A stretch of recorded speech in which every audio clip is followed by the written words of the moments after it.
Una cinta VHS sin etiquetas, guardada durante décadas en una caja de cartón polvoriento, cambiaría para siempre la comprensión de uno de los casos más inquietantes de la Italia de los años 80. Pero en junio de 1985, Lorenzo Vitale era simplemente un niño de 7 años, con ojos curiosos y una sonrisa que iluminaba las calles empedradas de Nápoles. La familia Vitale había planeado aquel viaje a Roma durante meses. Giuseppe, padre de Lorenzo y mecánico de profesión, había ahorrado cada lira extra para llevar a su esposa Carmela y a sus 2 hijos, Lorenzo y su hermana mayor, Francesca de 12 años, a conocer la capital. Era el verano de 1985 y Roma hervía bajo un sol implacable que convertía el mármol antiguo en superficies ardientes al tacto. El Hotel Artemis, un modesto establecimiento cerca de la estación Termini, se convirtió en su hogar temporal. Las habitaciones eran pequeñas, con ventanas que daban a un patio interior donde el eco de las conversaciones se mezclaba con el ruido constante del tráfico romano. Lorenzo compartía la cama con su padre, mientras Carmela y Francesca ocupaban la habitación contigua. Por las mañanas, el aroma del café expreso se filtraba desde el pequeño bar del hotel, mezclándose con el olor a tabaco de los huéspedes que fumaban en el vestíbulo. El niño había mostrado una fascinación inmediata por la ciudad eterna. Sus zapatos de lona azul resonaban contra los adoquines mientras corría delante de sus padres, deteniéndose en cada fuente para observar el agua brotar de las bocas de piedra de leones y dioses antiguos. Giuseppe le había comprado una pequeña cámara desechable, y Lorenzo la llevaba colgada al cuello como un tesoro, fotografiando palomas, vendedores de helados y turistas que posaban frente a monumentos milenarios. Carmela recordaría más tarde que su hijo parecía especialmente atraído por las ruinas. Se quedaba quieto, como si pudiera escuchar las voces del pasado, diría años después, con lágrimas en los ojos. En el Foro Romano, Lorenzo había permanecido inmóvil frente a las columnas derruidas, ignorando los llamados de Francesca para que se uniera a ella y a otros niños que jugaban entre las piedras antiguas. El 14 de junio amaneció con una bruma ligera que se disipó rápidamente, dando paso a un día despejado y sofocante. La temperatura alcanzaría los 35 grados antes del mediodía. Giuseppe había decidido que visitarían el Coliseo, el punto culminante de su itinerario turístico. Carmela preparó una mochila con agua, sándwiches de mortadela y queso, y las pastillas para el mareo de Francesca. Llegaron al anfiteatro Flavio poco después de las 10 de la mañana. La cola de turistas se extendía por varios metros bajo el sol ya intenso. Familias alemanas con cámaras profesionales, grupos de estudiantes estadounidenses con guías de viaje, parejas japonesas que fotografiaban cada detalle, la mezcla habitual de visitantes que el Coliseo recibía diariamente durante la temporada alta. Lorenzo llevaba puesto su pantalón corto beige favorito, una camiseta roja con la imagen del Vesubio que habían comprado en Nápoles, y sus inseparables zapatos de lona azul. Carmela le había peinado el cabello negro hacia atrás con gomina, tratando de domar los remolinos que se formaban en su coronilla. El niño cargaba su pequeña mochila de Batman, donde guardaba su cámara desechable, unas monedas que había estado coleccionando y una pequeña libreta donde dibujaba los monumentos que veía. La guía turística asignada a su grupo era una mujer de mediana edad llamada Signora Benedetti, que hablaba con un acento romano marcado y gesticulaba con entusiasmo mientras explicaba la historia del anfiteatro. Imaginen, decía con voz teatral, 50.000 espectadores gritando mientras gladiadores luchaban por sus vidas en esta misma arena. Lorenzo la escuchaba con la boca abierta, completamente absorto en las historias de emperadores y bestias feroces. El grupo descendió hacia los niveles inferiores del Coliseo, donde los pasillos se volvían más estrechos y la temperatura descendía varios grados. La señora Benedetti explicaba el funcionamiento de los montacargas que elevaban animales salvajes desde los subterráneos hasta la arena. Las paredes de ladrillo exudaban humedad y el sonido de los pasos se amplificaba en ecos fantasmales. Fue en ese momento cuando Giuseppe notó por primera vez la presencia de Lorenzo en el grupo. El niño caminaba ligeramente separado del resto, observando con fascinación los arcos de piedra y los nichos oscuros donde una vez se almacenaron las jaulas de los leones. Carmela charlaba con otra madre italiana sobre los precios de los hoteles, mientras Francesca tomaba fotografías con la cámara de su padre. «Lorenzo», le gritó Giuseppe cuando vio que su hijo se había detenido frente a un pasillo lateral. «Mantente con el grupo». El niño asintió y corrió para alcanzar al resto de los turistas, pero sus ojos seguían explorando cada rincón, cada sombra, cada piedra que contaba historias de siglos pasados. La señora Benedetti continuó su relato, explicando cómo los cristianos habían sido ejecutados en esa arena, aunque investigaciones posteriores cuestionarían la veracidad histórica de esas afirmaciones. Cuando el grupo emergió nuevamente a la arena principal, el sol había alcanzado su punto más alto. El calor era sofocante y varios turistas buscaron refugio en las sombras proyectadas por los muros de piedra. Carmela repartió agua entre su familia y Giuseppe se limpió el sudor de la frente con un pañuelo blanco que se había vuelto húmedo y amarillento. «¿Podemos subir a los niveles superiores?», preguntó Lorenzo, señalando las gradas que se alzaban hacia el cielo azul. «Después del almuerzo», respondió Carmela, acomodando su sombrero para protegerse del sol. «Hace demasiado calor ahora». La señora Benedetti anunció un descanso de 20 minutos. Los turistas se dispersaron. Algunos fueron a comprar recuerdos en las tiendas cercanas. Otros buscaron baños públicos y varios se sentaron en los escalones de mármol para comer bocadillos que habían traído desde sus hoteles. Giuseppe y Carmela decidieron buscar un lugar sombreado para almorzar. Francesca lo siguió cargando la cámara de su padre y quejándose del calor. Lorenzo, sin embargo, permaneció inmóvil en el centro de la arena, girando lentamente sobre sí mismo mientras observaba las gradas vacías que se alzaban a su alrededor. «Lorenzo, ven aquí», le gritó Carmela desde la sombra de uno de los arcos. El niño levantó la mano en señal de que había escuchado, pero no se movió. Estaba completamente absorto en su contemplación del anfiteatro, como si pudiera ver a través del tiempo las multitudes rugientes y los combates épicos que una vez llenaron ese espacio con gritos y sangre. Giuseppe estaba desempacando los sándwiches cuando se dio cuenta de que Lorenzo seguía en el mismo lugar, ahora con la cámara desechable en las manos, fotografiando las paredes de piedra. «Carmela, ve a buscar al niño antes de que se insolee». Pero cuando Carmela se levantó y miró hacia la arena, Lorenzo ya no estaba allí. Al principio, pensaron que se había movido hacia otro sector del anfiteatro. Carmela caminó hasta el lugar donde había visto a su hijo por última vez llamándolo por su nombre. Su voz se perdía entre el murmullo de otros turistas y el eco de los pasillos de piedra. «¿Lorenzo?», gritó más fuerte. Algunas personas se voltearon, pero ninguna había visto al niño de la camiseta roja. Giuseppe se unió a la búsqueda, recorriendo sistemáticamente cada nivel visible del Coliseo. Preguntaron a otros visitantes, a los vendedores de recuerdos, a los guardias de seguridad. Una pareja alemana recordaba haber visto a un niño con una camiseta roja cerca de los baños públicos, pero no podían estar seguros de que fuera Lorenzo.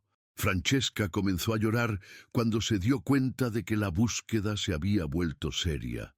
Su hermano pequeño, que siempre estaba cerca, que siempre respondía cuando lo llamaban, había desaparecido como si el antiguo anfiteatro se lo hubiera tragado. A las 2:30 de la tarde, Giuseppe se dirigió al puesto de la policía turística ubicado cerca de la entrada principal del Coliseo. El agente, un hombre mayor con bigote gris, tomó los datos básicos: Lorenzo Vitale, 7 años, camiseta roja, pantalón corto beige, zapatos de lona azul. Último lugar donde fue visto: la arena del Coliseo Romano, aproximadamente a las 12:30 del día. La búsqueda oficial comenzó inmediatamente. Agentes de la policía di Stato acordonaron las salidas del anfiteatro y comenzaron un registro sistemático de cada pasillo, cada nivel, cada rincón donde un niño pudiera haberse perdido o quedado atrapado. Equipos con linternas exploraron los subterráneos menos accesibles, donde los turistas normalmente no podían entrar. Mientras tanto, Carmela permanecía en la entrada principal, escudriñando cada grupo de turistas que salía, esperando ver la camiseta roja de su hijo entre la multitud. Las horas pasaron. El sol comenzó a descender y las sombras del Coliseo se alargaron sobre las calles adyacentes. A las 6 de la tarde, cuando el anfiteatro cerró oficialmente sus puertas al público, Lorenzo Vitale seguía sin aparecer.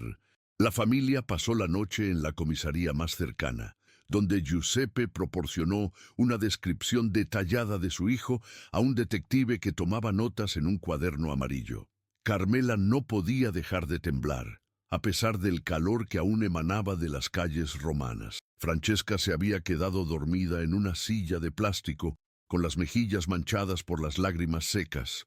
«Los niños se pierden todo el tiempo en Roma», dijo el detective, un hombre de unos 40 años con ojos cansados, especialmente en verano, con tantos turistas. Probablemente se confundió y salió con otro grupo. Aparecerá. Pero Giuseppe tenía un presentimiento diferente. Conocía a su hijo. Lorenzo no se habría alejado sin decir nada. No se habría ido con extraños. Algo más había ocurrido en esos pasillos antiguos. Algo que las cámaras de seguridad, muy básicas en 1985, no habían logrado capturar. La primera noche sin Lorenzo se sintió interminable. Carmela no durmió. Permaneció despierta en la habitación del hotel, mirando por la ventana hacia las calles de Roma, esperando ver a su hijo caminar de regreso con su camiseta roja y su sonrisa traviesa. Pero Lorenzo Vitale nunca regresó. Y durante los siguientes 35 años, el Coliseo Romano guardaría el secreto de su desaparición en sus pasillos de piedra milenaria, hasta que una cinta VHS, olvidada en un trastero, devolviera a la luz los últimos momentos documentados de un niño que se desvaneció entre las sombras de la historia. ¿Cuándo exactamente una búsqueda se convierte en una vigilia? Para la familia Vitale, esa transformación ocurrió durante la tercera semana de junio de 1985, cuando las esperanzas comenzaron a erosionarse como las piedras antiguas del mismo Coliseo que había engullido a su hijo. El detective Marco Santini había trabajado en la questura central de Roma durante 15 años, pero nunca había visto a una madre mantener una vigilia tan silenciosa como la de Carmela Vitale. Cada mañana, puntualmente a las 8, ella aparecía en el vestíbulo de la comisaría con el mismo vestido negro que había comprado en una tienda de segunda mano cerca de su hotel. Se sentaba en la misma silla de plástico azul, con las manos cruzadas sobre su bolso de imitación de cuero, y esperaba noticias que nunca llegaban. «Signora Vitale», le decía Santini cada día, «no es necesario que venga. La llamaremos en cuanto tengamos información». Pero Carmela simplemente movía la cabeza y susurraba, «Lorenzo sabe que estoy aquí. Puede sentirlo». La búsqueda oficial se había intensificado después de las primeras 48 horas críticas. Equipos de rescate recorrieron no solo cada centímetro del Coliseo, sino también los túneles subterráneos que conectaban el anfiteatro con otras estructuras arqueológicas de la zona. Utilizaron perros rastreadores que siguieron el rastro de Lorenzo hasta un punto específico en el segundo nivel subterráneo, cerca de lo que habían sido las jaulas de animales salvajes, donde inexplicablemente perdían el olor. Giuseppe había regresado temporalmente a Nápoles para organizar sus asuntos laborales, pero volvía a Roma cada fin de semana con fotografías ampliadas de Lorenzo, que pegaba en postes telefónicos y paredes de iglesias. La imagen más utilizada mostraba al niño sonriendo frente a la fuente de Trevi, tomada apenas 3 días antes de su desaparición. Sus ojos oscuros parecían seguir a quien mirara el póster, y su sonrisa desdentada, había perdido 2 dientes de leche el mes anterior, se había convertido en el rostro más reconocible de Roma durante aquellas semanas de verano. Francesca, de 12 años, había desarrollado una rutina particular para lidiar con la ausencia de su hermano. Cada tarde, después de que Carmela regresara de la comisaría, las dos caminaban por las calles del centro histórico, visitando lugares donde Lorenzo había mostrado interés. La Fontana di Trevi, donde había lanzado una moneda pidiendo un deseo, el Panteón, donde había preguntado cómo era posible que un edificio tan antiguo siguiera en pie, la Piazza Navona, donde había perseguido palomas hasta cansarse. ¿Crees que está asustado?, le preguntó Francesca a su madre una tarde, mientras se sentaban en los escalones de la iglesia de Sant'Ignazio. Carmela tardó varios minutos en responder. Observaba a otros niños jugar cerca de la fuente, sus risas llenando el aire tibio de la tarde romana. «Tu hermano es valiente», dijo finalmente. «Recuerda cuando se perdió en el mercado de Nápoles el año pasado. No lloró. Encontró a un policía y le dijo exactamente dónde estábamos. Pero Roma no era el mercado familiar de Nápoles. Roma era un laberinto de calles medievales, ruinas antiguas y millones de desconocidos que hablaban idiomas que Lorenzo no comprendía. Las primeras pistas falsas llegaron durante la segunda semana. Una monja del convento de Santa María, Sopra Minerva, aseguró haber visto a un niño con una camiseta roja rezando solo en una de las capillas laterales. Una pareja de turistas franceses informó que habían fotografiado accidentalmente a un niño que coincidía con la descripción de Lorenzo cerca del Castel Sant'Angelo. Un vendedor de helados cerca del Circo Máximo juró que Lorenzo había comprado un gelato de limón el día anterior a que se reportara su desaparición. Cada pista se investigó meticulosamente. Santini y su equipo recorrieron conventos, revisaron fotografías de turistas, entrevistaron a vendedores ambulantes. Todas las pistas terminaban en callejones sin salida, alimentando una frustración que comenzaba a corroer la esperanza inicial. El caso atrajo la atención de los medios italianos durante la tercera semana. Il Messaggero publicó un artículo en primera plana titulado «El niño que Roma perdió», acompañado de la fotografía de Lorenzo frente a la fuente de Trevi. Rai 1 dedicó un segmento de 5 minutos en el noticiero nocturno, entrevistando a Giuseppe en los escalones del Coliseo. «Mi hijo no se fugó», declaró Giuseppe con la voz quebrada por la emoción. «Alguien sabe qué pasó. Alguien vio algo. Por favor, ayúdennos». La cobertura mediática generó una oleada de llamadas telefónicas a la comisaría. Personas que aseguraban haber visto a Lorenzo en trenes hacia Florencia, en autobuses rumbo a Nápoles, en aeropuertos camino a destinos internacionales. Cada llamada se registraba y se investigaba, pero ninguna proporcionó evidencia concreta. Una de las llamadas más inquietantes llegó de una mujer mayor que se identificó como Signora Castellani.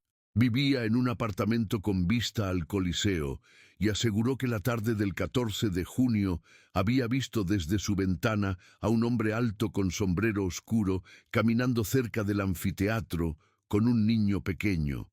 «El niño parecía cansado», dijo. «El hombre lo llevaba de la mano, pero algo no se veía bien».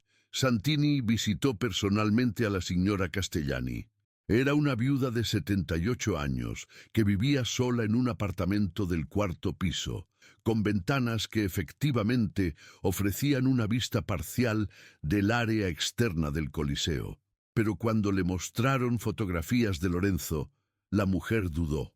Podría ser él, murmuró ajustándose los anteojos de lectura, pero había tantos turistas ese día, tantos niños con sus padres. La descripción del hombre alto con sombrero se añadió al perfil de búsqueda, pero sin más detalles específicos, resultaba prácticamente inútil en una ciudad llena de turistas y residentes que utilizaban sombreros para protegerse del sol romano. Mientras tanto, la vida en Roma continuaba su ritmo implacable. Los turistas seguían llegando. El Coliseo seguía recibiendo miles de visitantes diariamente, y las noticias de Lorenzo fueron gradualmente desplazadas por otros eventos. El país se preparaba para las vacaciones de agosto, cuando toda Italia prácticamente se detiene durante varias semanas. Giuseppe había agotado sus ahorros en hoteles y comidas en Roma. Su jefe en el taller mecánico de Nápoles había sido paciente, pero necesitaba que regresara al trabajo. Carmela se negaba a marcharse. ¿Cómo puede un niño desaparecer en pleno día en uno de los lugares más visitados del mundo? Repetía una y otra vez. ¿Cómo es posible que nadie viera nada? La realidad era que el Coliseo de 1985 no tenía la seguridad moderna que tendría décadas después. Las cámaras de vigilancia eran escasas y de calidad deficiente. Los controles de acceso eran mínimos. Los pasillos subterráneos tenían múltiples puntos de entrada y salida que no estaban completamente monitoreados. Un niño podía perderse o ser llevado con relativa facilidad. El 15 de julio, exactamente un mes después de la desaparición, Santini tuvo que informar a los Vitale que la búsqueda activa se suspendería temporalmente. Los recursos policiales eran limitados y sin nuevas pistas concretas, el caso pasaría al archivo de personas desaparecidas. No significa que nos rendimos, explicó Santini, mientras Carmela lloraba silenciosamente en su silla habitual. Significa que esperaremos nueva información. Cualquier pista, cualquier llamada, cualquier evidencia reabrirá la investigación inmediatamente. Esa noche, los Vitale cenaron en silencio en el pequeño restaurante cerca de su hotel, donde habían comido durante las últimas 4 semanas. El mismo camarero que había visto a Lorenzo correr entre las mesas el día de su llegada, ahora evitaba hacer contacto visual con la familia, como si la tragedia fuera contagiosa. Francesca rompió el silencio. ¿Qué le diremos a la abuela cuando regresemos? Giuseppe puso su mano sobre la de su hija. Le diremos la verdad, que Lorenzo se perdió, pero que nunca dejaremos de buscarlo. El regreso a Nápoles fue devastador. La casa en el barrio de Barra parecía demasiado grande y demasiado silenciosa sin los gritos y las risas de Lorenzo. Su habitación permanecía exactamente como la había dejado. La cama sin hacer, sus juguetes esparcidos sobre el piso, sus libros de cuentos apilados sobre la mesita de noche. Carmela desarrolló la costumbre de preparar desayuno para 4 personas cada mañana, hasta que Giuseppe suavemente le señaló lo que estaba haciendo. Francesca comenzó a tener pesadillas donde veía a su hermano caminando solo por pasillos interminables de piedra, llamándola pero sin que ella pudiera alcanzarlo. El vecindario reaccionó con una mezcla de compasión y incomodidad. Las señoras mayores susurraban oraciones cuando veían pasar a Carmela rumbo al mercado. Los niños de la edad de Lorenzo evitaban jugar frente a la casa Vitale, como si la desgracia pudiera alcanzarlos también. Giuseppe regresó al trabajo, pero sus compañeros mecánicos notaron que ya no silbaba mientras reparaba motores, y que a veces se quedaba inmóvil, mirando algún punto fijo, como si esperara que Lorenzo apareciera corriendo entre los automóviles del taller. Durante los meses siguientes, los Vitale mantuvieron contacto esporádico con la policía romana. Cada pocos meses, Giuseppe llamaba al detective Santini para preguntar si había nuevas noticias. La respuesta era siempre la misma. Nulla di nuovo, signor Vitale, nada nuevo. El primer aniversario de la desaparición fue particularmente cruel. Carmela insistió en viajar a Roma para dejar flores en el Coliseo. Se paró exactamente en el lugar donde había visto a Lorenzo por última vez y susurró su nombre al viento. Algunos turistas se detuvieron a mirarla, probablemente preguntándose qué hacía esa mujer llorando sola en medio del anfiteatro. Los años pasaron. Francesca creció, se graduó del instituto, comenzó a estudiar enfermería en la Universidad de Nápoles. Giuseppe desarrolló problemas cardíacos que los médicos atribuyeron al estrés prolongado. Carmela nunca volvió a comprar helados de limón, porque ese había sido el sabor favorito de Lorenzo. En 1990, 5 años después de la desaparición, el caso se clasificó oficialmente como archivo frío. Santini se había jubilado, y el nuevo detective asignado apenas recordaba los detalles básicos. Lorenzo Vitale se había convertido en una estadística más en los registros de personas desaparecidas de Roma. Pero las madres no olvidan.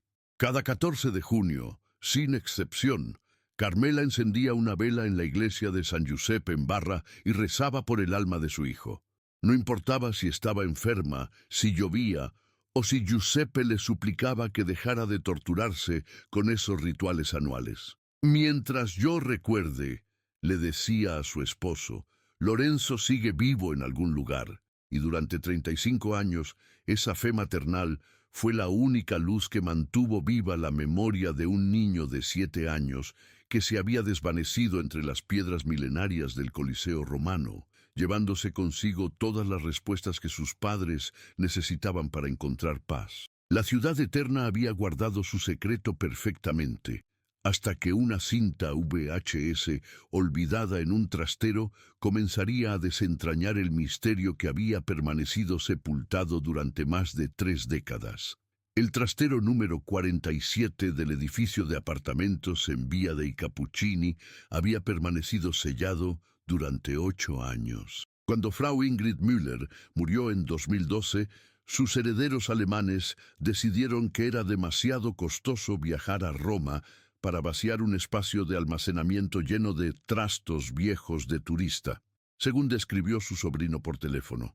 El administrador del edificio intentó contactarlos varias veces, hasta que finalmente, en marzo de 2020, decidió vender el contenido completo a un comerciante de antigüedades para recuperar los alquileres atrasados. Marco Benedetti, sin parentesco con la guía turística que había acompañado a los Vitale 35 años antes, era conocido en el barrio de Monti como Il Coleccionista.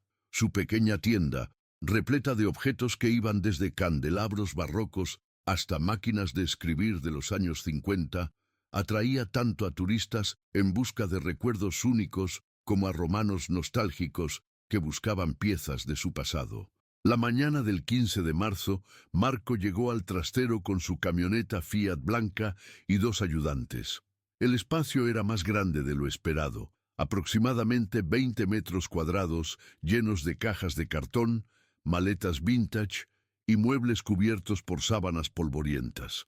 El aire olía a humedad y a papel viejo, con ese aroma particular de los objetos que han permanecido inmóviles durante años. Frau Müller era una acumuladora, murmuró uno de los ayudantes mientras movían una caja llena de revistas alemanas de los años 80.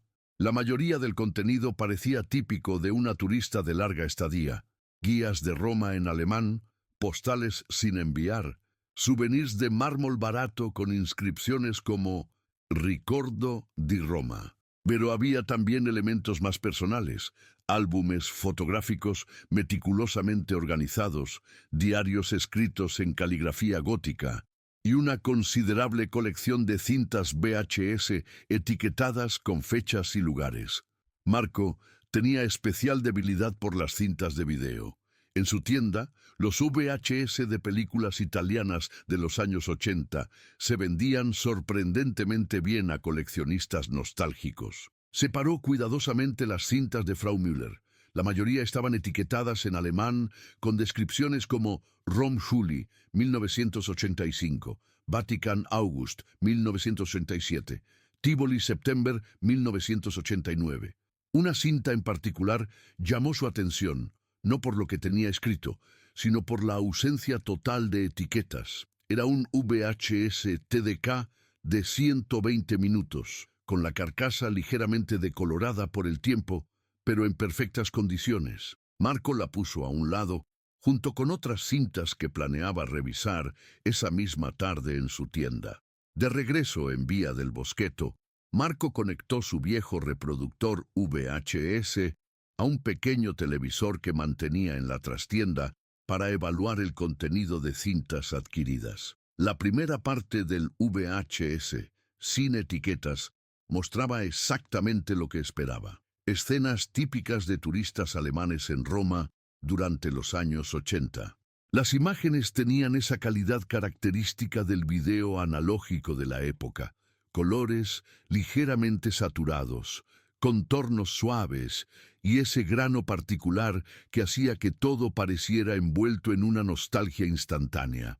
Frau Müller aparecía frecuentemente en el encuadre, una mujer de unos 50 años con cabello rubio corto y gafas de sol grandes, posando frente a monumentos famosos. Marco avanzó rápidamente a través de las primeras escenas. Frau Müller en el Foro Romano, Frau Müller comprando recuerdos en Vía del Corso, Frau Müller alimentando gatos callejeros cerca del Panteón.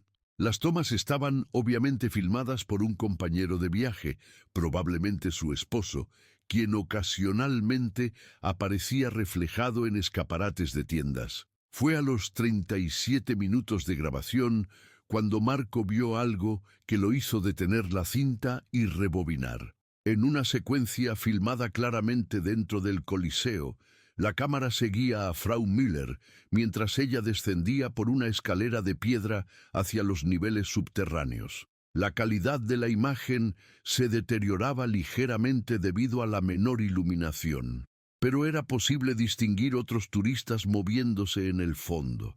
Y allí, en la esquina inferior derecha del encuadre, apenas visible pero inconfundiblemente presente, estaba un niño pequeño con una camiseta roja.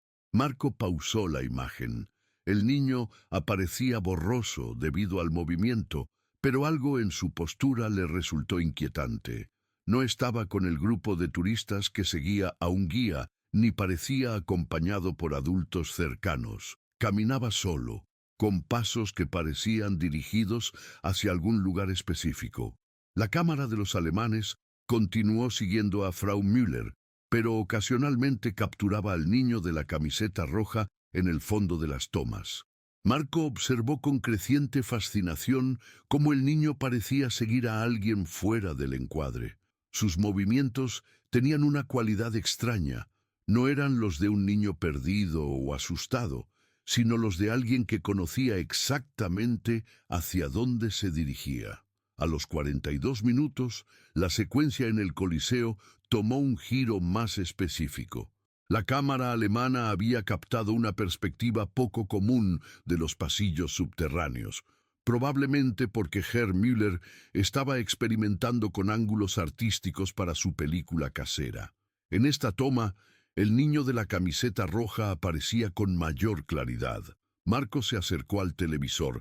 El niño tenía aproximadamente 7 años, cabello oscuro y llevaba pantalones cortos beige. Más inquietante aún, claramente, estaba siguiendo a una figura adulta que permanecía en los bordes del encuadre. Solo se alcanzaban a ver las piernas del adulto, vestidas con pantalones oscuros, y ocasionalmente una mano que parecía hacer gestos al niño para que continuara caminando. «¡Madonna mía!», susurró Marco. La secuencia continuó por aproximadamente 3 minutos más. El niño y el adulto misterioso se movían a través de los pasillos subterráneos del Coliseo con una familiaridad que parecía imposible para turistas casuales. Conocían exactamente hacia dónde se dirigían.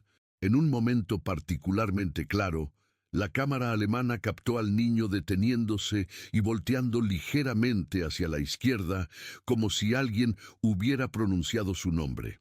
Su perfil quedó grabado durante aproximadamente 2 segundos, tiempo suficiente para que Marco pudiera distinguir sus facciones con claridad razonable. Luego, abruptamente, la imagen se cortó a negro. Cuando el video se reanudó, los alemanes estaban filmando en un restaurante cerca del Vaticano, claramente varias horas después. No había más imágenes del Coliseo en el resto de la cinta.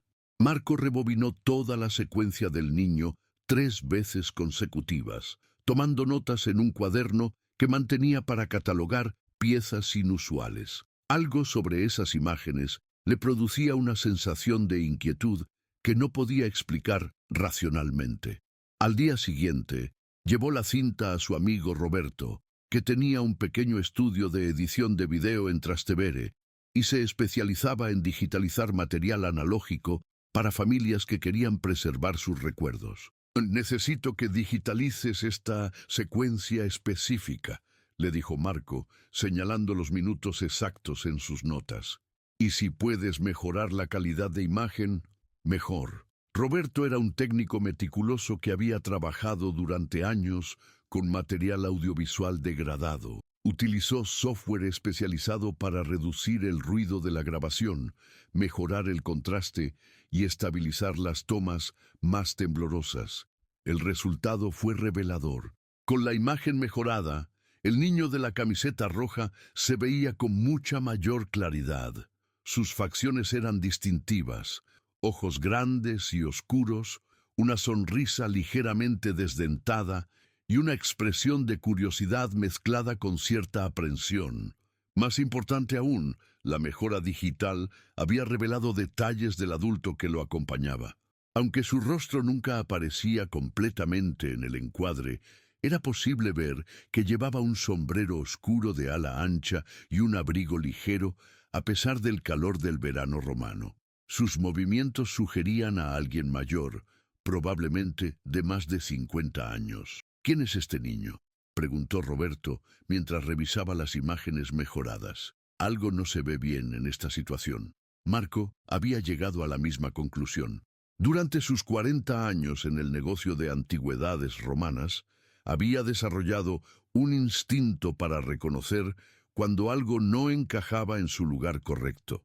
Y un niño pequeño, siguiendo a un adulto desconocido por los pasillos menos transitados del Coliseo, definitivamente no encajaba. Esa noche, Marco buscó en Internet noticias sobre niños desaparecidos en Roma durante los años 80.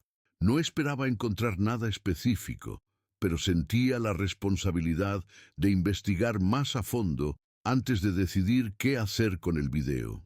La búsqueda lo llevó a archivos digitalizados de periódicos italianos de la época. Varios casos de personas desaparecidas aparecían en los resultados, pero uno en particular llamó inmediatamente su atención. Il Messaggero, 25 de junio de 1985. Continúa la búsqueda del niño desaparecido en el Coliseo. El artículo incluía una fotografía de Lorenzo Vitale. Marco sintió que el suelo se movía bajo sus pies. El niño de la fotografía del periódico era, sin lugar a dudas, el mismo niño de la camiseta roja que había estado siguiendo al adulto misterioso en el video de los alemanes. Había encontrado las últimas imágenes documentadas de Lorenzo Vitale, grabadas exactamente el día de su desaparición en los mismos pasillos donde se había perdido para siempre.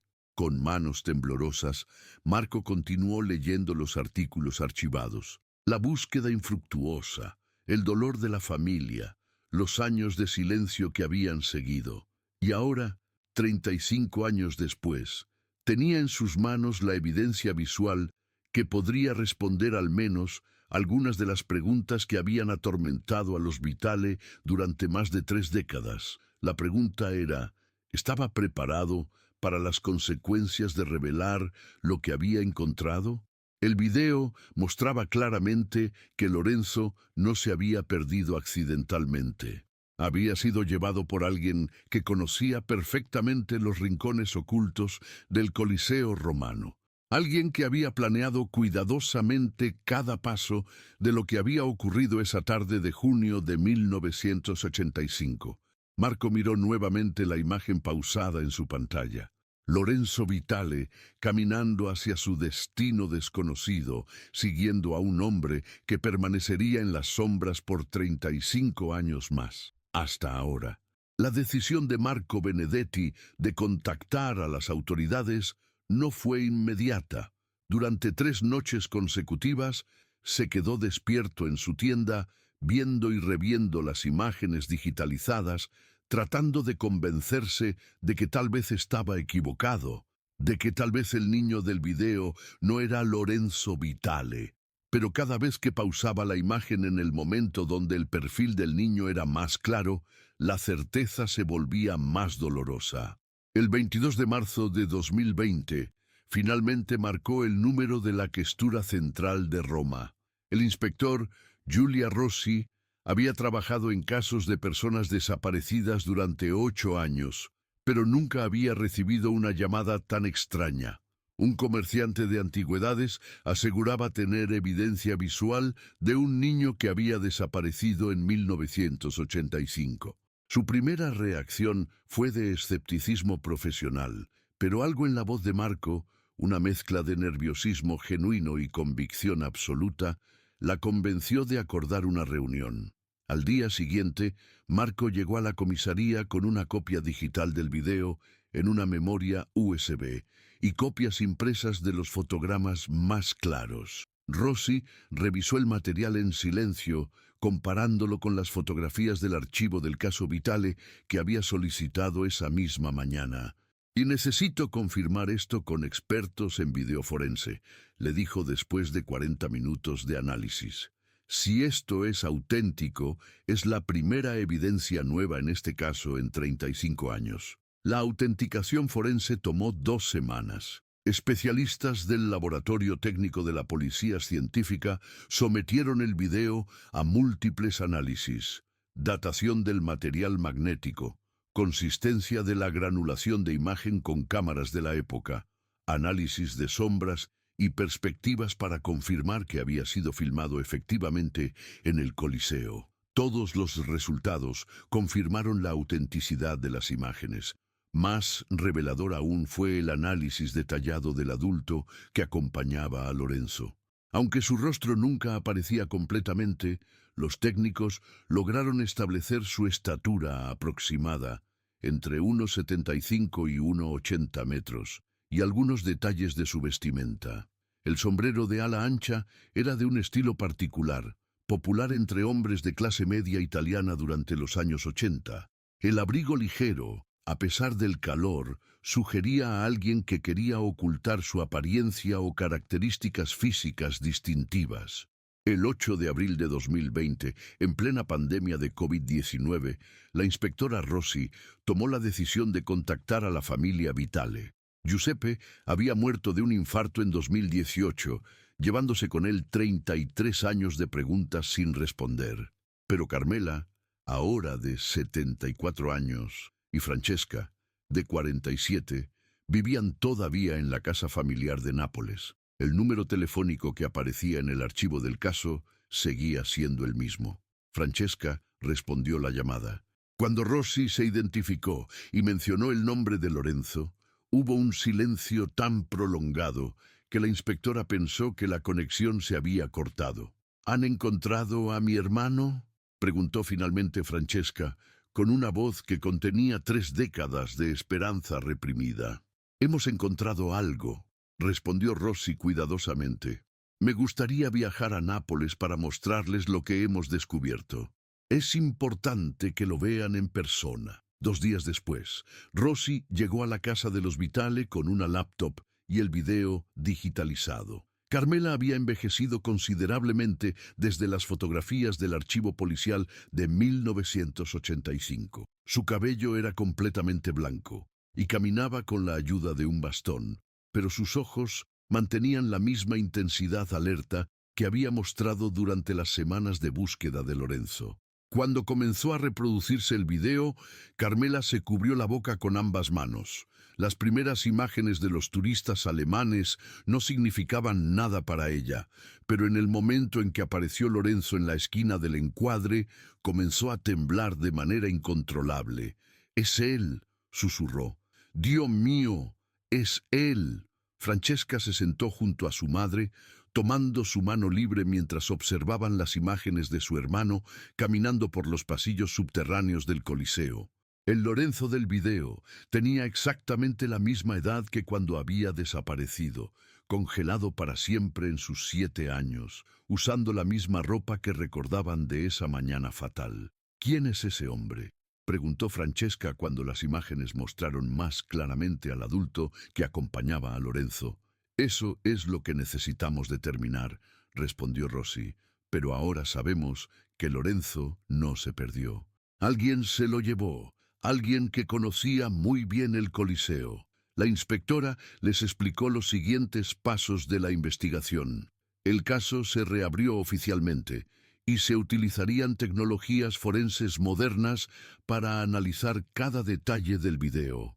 También se haría un llamado público para localizar a otros turistas que hubieran estado en el Coliseo el 14 de junio de 1985 en busca de más material fotográfico o audiovisual que pudiera proporcionar pistas adicionales. Después de todos estos años, murmuró Carmela, finalmente sabemos que no estaba loco cuando decía que alguien se había llevado a mi hijo. La reapertura del caso Vitale coincidió con un momento particular en la historia italiana. La pandemia había llevado a muchas personas a revisar archivos familiares, digitalizar fotografías antiguas y organizar recuerdos que habían permanecido guardados durante décadas. El llamado público de la policía generó una respuesta inesperada. Una semana después de la conferencia de prensa, la comisaría recibió la primera llamada significativa. Provenía de Milán, de un hombre llamado Antonio Ferretti, de 68 años. Creo que conozco al hombre del video, dijo Ferretti. Mi padre trabajaba como guía turístico no oficial en el Coliseo durante los años 80. Se llamaba Salvatore Ferretti, pero todos lo conocían como Tore el historiador, porque sabía más sobre el anfiteatro que los guías oficiales. Ferretti explicó que su padre había muerto en 2003, pero durante años había mencionado un incidente extraño que ocurrió en el verano de 1985. Tore había visto a un hombre mayor que se presentaba ocasionalmente como investigador histórico, llevando niños a áreas restringidas del Coliseo durante las horas de mayor afluencia turística. Mi padre pensó que era extraño, pero en esa época la seguridad era muy relajada. Había muchos expertos autodidactas que daban tours privados. Nunca pensó que pudiera ser algo peligroso. La descripción de Ferretti coincidía inquietantemente con el hombre del video, mayor, con sombrero, conocimiento detallado de las áreas menos accesibles del Coliseo. ¿Su padre mencionó algún nombre?, preguntó Rossi. Solo un apodo. Lo llamaban Il Professore. Nunca supe su nombre real. La pista de Il Professore llevó a los investigadores a revisar archivos de empleados temporales y guías freelance que habían trabajado en la zona del Coliseo durante los años 80. Era un proceso tedioso, complicado por el hecho de que muchos registros de esa época se habían perdido o deteriorado.